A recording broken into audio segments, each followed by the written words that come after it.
Hey everyone, I'm MVP Maxfield Von Priestley.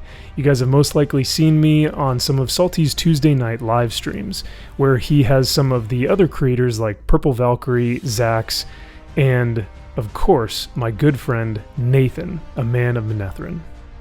It has been an absolute honor to sit by this man's side for the past few months and listen to his intellectual and courageous voice. A noble father and a loving husband, Nathan enjoys the simpler things in life, like a pipe full of tobacco and a nice glass of scotch. But his words and his wisdom are anything but simple, for he speaks with fervency, integrity, and nobility. Nathan is among one of the multitude of voices that are so important within this Fire of the Fandom series, where we get to express our love of Tolkien and his works and why they mean so much to us. Which is why it is my honor and my pleasure to introduce to you Nathan, a man of Manetheren. Please enjoy the video.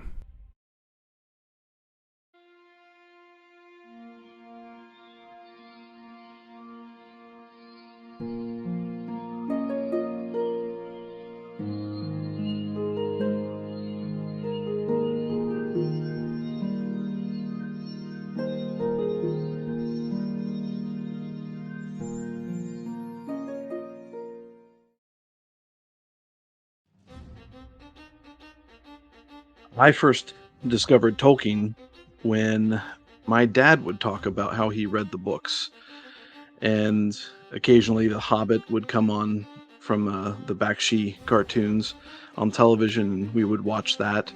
But my real immersion into Tolkien came with the announcement of the movies, and I knew at that point that in order for me to watch the movies, I wanted to read the books first.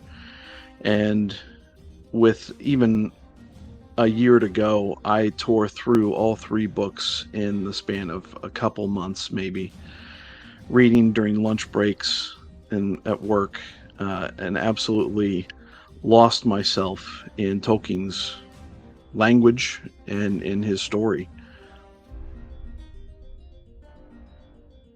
It is some of the purest forms of escapism. His prose transports you into a world that is very unlike the one we live in, the one that I've ever lived in, no matter what course of history we've been a part of.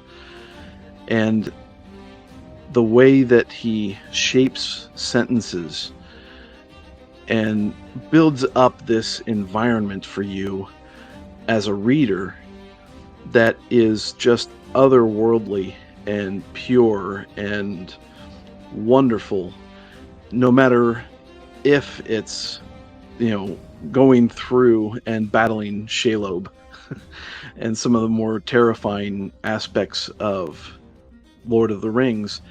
It's just pure imagination and pure love of language that takes me out of what I'm in and puts me into the book. What character? I would have to say that it's without a doubt Samwise Gamgee. I think of classic stories within the Legendarium like Beren and Luthien and the love that they have for each other, and I think about that with me and my wife.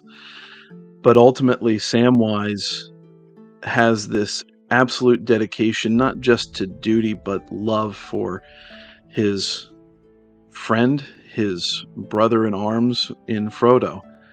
And in the end, there are plenty of heroes in Lord of the Rings, but I don't think that there is another hero quite like Samwise Gamgee, or more properly known as Samwise the Brave, who was able to literally carry Frodo and bear the ring when he couldn't, and see the journey to its end.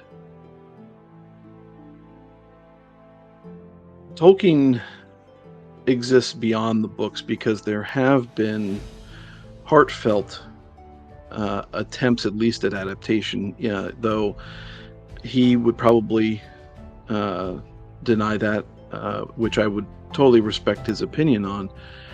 But when we look at the Hobbit cartoon from Bakshi back in the 70s, there was only a small portion left out.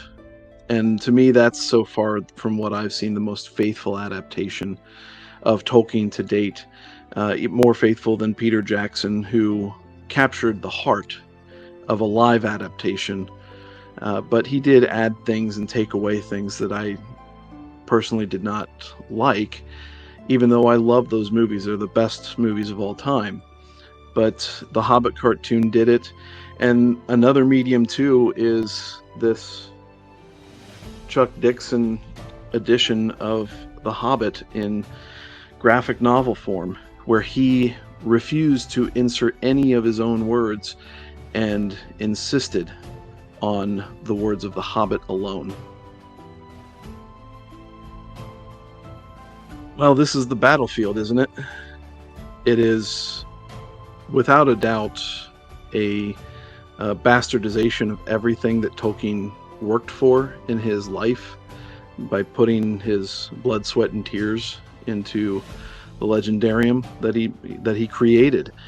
And to sit there and change characters and add characters and insert modernity, which is a popular word now, into a story that never was intended for allegory, as Tolkien so expressly and vehemently was against.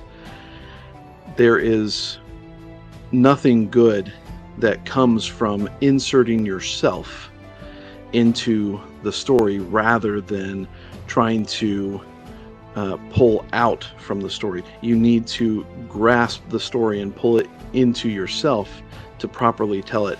It's an exegetical effort. It's not an eisegetical effort. And that's all that Amazon and Payne and McKay seem to be interested in, is inserting themselves and their ideology into something that was pure and perfect and remains to be in terms of its own work and stability.